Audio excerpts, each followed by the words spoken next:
Yeah. All I need is one mic. Yeah. All I need is one mic.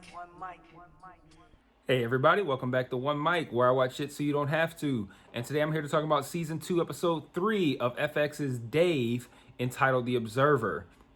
Now, this, again, another really wild episode, kind of like what you come to expect from this show. Lots of, like, really over-the-top, just cringe moments, but with some, like, really good moments that I think can make for good conversation as well. So, talk about some of the things that I liked, some of the things that I didn't like, and then some additional thoughts at the end. So, first thing I want to talk about is the opening sequence. So, the opening sequence is a lot. It starts off with like a casual, kind of like, Benny and Dave are hanging out, and it just progresses from like, we're gonna have some weird kind of moments where they got into this thing where they started calling each other Chuck because he asked about whether or not these tacos had ground chuck in them, and Benny called him Chuck by mistake. And now they're calling each other Chuck. And now for some reason, things just start getting very homoerotic. Like they're walking around naked. They are like, and this thing escalates. Like this escalates like really fast. It goes from like, oh, that's a little, okay, I'm surprised you guys are doing that, to now they're naked. Now they're hugging naked. Now Dave's showing him his mangled dick, like putting it right in his face. And then they're hugging. I said they're hugging naked already. And then like it ends with like Dave putting his balls on Benny's forehead. Like where does this come from? And I've always found it interesting, just for me. And they get into this in the show. As a black guy, the levels of homoerotic shit that like white folks will do to each other. Like it's always been weird to me. Like you'll see like white guys like hit each other in the balls and stuff like that. I'm like, that we don't play like that. We black people, like we don't play like that.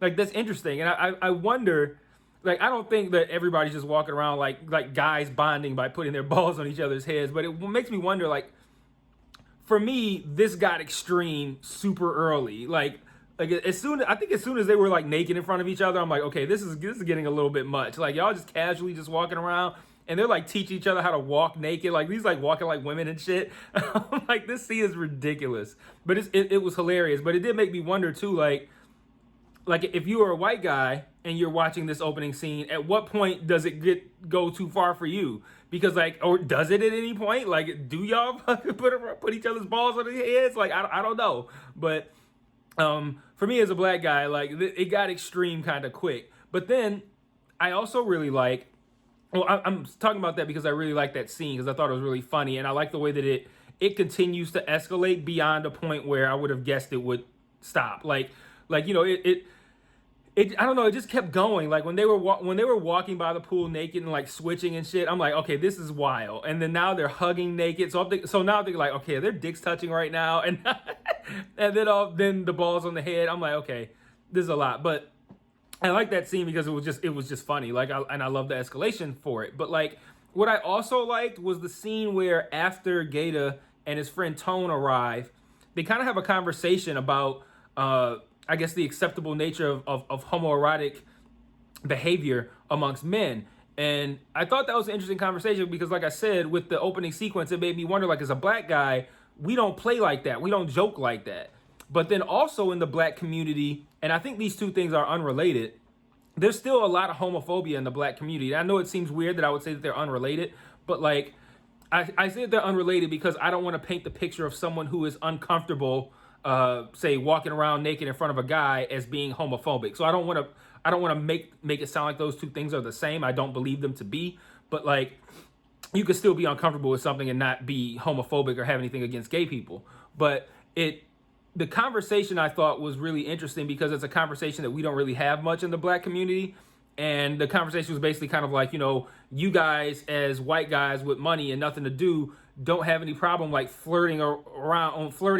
They said flirting, but I think it kind of meant it like flirting with gayness, like like towing that line of how far can I push the envelope before this gets gay, and that's like fun and jokes to them. Whereas from Tone's perspective and Gaeta's perspective, that's not something that they play around with. And Tone says, I'm going to spare you the whole Mandingo explanation, and Dave completely confused it with the porn star. But I really wish, And this is actually, I'm gonna kind of jump around a little bit. This is actually my only con of the episode, and the fact that I'm calling this a con is a way of letting you know that I thought this episode was really good, because this isn't a true con. This is kind of like me reaching, but the fact that they didn't take that conversation a little bit farther, I would have liked for that conversation to delve a little bit more into homosexuality as it's viewed in the Black community, because I find it very interesting that for us, like I said, we have that line that we won't cross when we say, like, oh, that shit gay. And I don't, like I said, again, I don't believe that to be reflective of any homophobia. You can not be comfortable with that and not have any issues with gay people or homosexuality. But we also have this stigma where it's like, you just can't be gay, period, and be a Black man. Like, and what I find interesting is, like, let's say there's, 20% of the population is gay, right? You expect me to believe that 0%, even though 20% of the population is gay, 0% of rappers, NBA players, NFL players, like all these things that are populated by Black people, where Black people thrive, somehow homosexuality has not crept into these fields, like it chooses what fields it goes into. No, that's not possible. But it's because it's so taboo still in the Black community that they can't talk about it. And I wish that this episode had gone a little bit farther with that conversation. That could have, I think, blasted this episode into like another stratosphere. But I also look at it too as if Lil Dicky writes these episodes, or he's primarily involved in the writing, maybe he doesn't have a Black guy who can write something of that nature, because that's a very nuanced and conversation that's gonna rattle some cages. And him as a white guy, from his perspective, he probably feels like, I can't write this.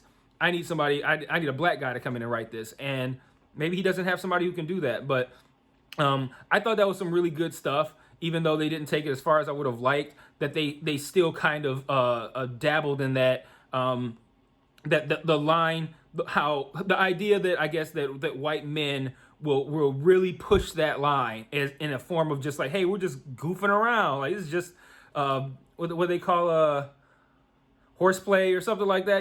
This is just us goofing around, and they will push it all the way to the edges of what they consider to be homosexual, whereas Black guys are like kind of like the complete opposite end of the spectrum. It's like as soon as it even starts to resemble something that might be construed as gay, Black guys are like, no, no, no, no, no, no.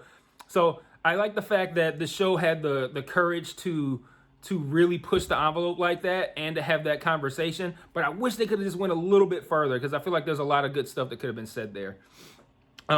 So another thing that I thought was really good about this episode was the story with Mike, because I thought the story with Mike was stupid and pointless. I'm like, what is the point of this? And why is the episode called The Observer when it's just based on Mike's story, which is like the C plot of this episode? And I think what makes his whole part of the episode interesting is the fact that we find out at the end that it was his birthday. And because I'm watching this episode and I'm like, okay, yeah, you got a passive aggressive note about these packing peanuts on your trash can. And my level of petty, I would put a note back and set it up in front of my camera so I could see the person. Like, I would do that. But what I wouldn't do, where it went too far, was when he started getting when he started going full Karen on this guy once he found him supposedly. And it's just like taking out a video and like, now I'm gonna ruin you because I have all these people, and it's like over a note about some packing peanuts. Like, what are you doing? And so Mike's going full Karen on this guy, and I'm like, what is all this about? But then when you find out it's his birthday, and then you as the viewer know that Dave was not there for his birthday and spent the whole day touching dicks with Benny and cutting bubble gum out of his asshole. Like, it's like, man, like, why would I could see probably why Mike was lashing out, because he spent his whole birthday by himself, had a shitty conversation about his father with his brother, and Dave's nowhere to be found.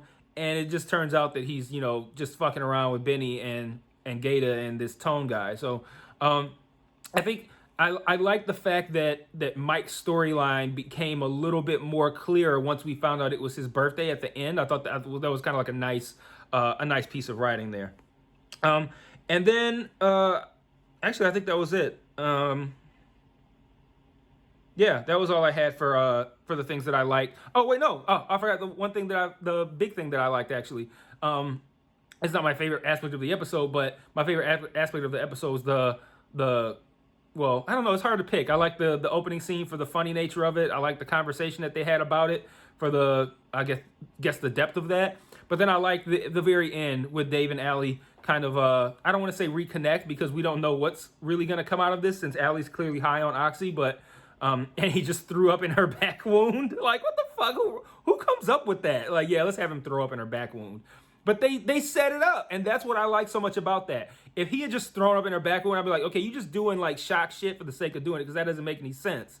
But they set it up with the medication that he's on for his acne and him having a habit of taking it without eating and saying that it messes up his stomach. Like, they set this all up, and that's why I think this show is so good because it gives you these high levels of humor, like gross out extreme stuff where it's like, wow, I can't believe they took it there. But then it also gives you stuff like this where they set it up. And they set up something in one of the earlier episodes that I know that I mentioned in the previous video. So really good stuff there. I like them together. I liked seeing them together. I like the fact that she was high and it was less awkward. So you know, I hope to see more of them together throughout the rest of the season. But I was very glad to see that, even though he threw up in her back wound. And I talked about my one con, which is like I wish they'd taken the homosexuality conversation a little bit farther.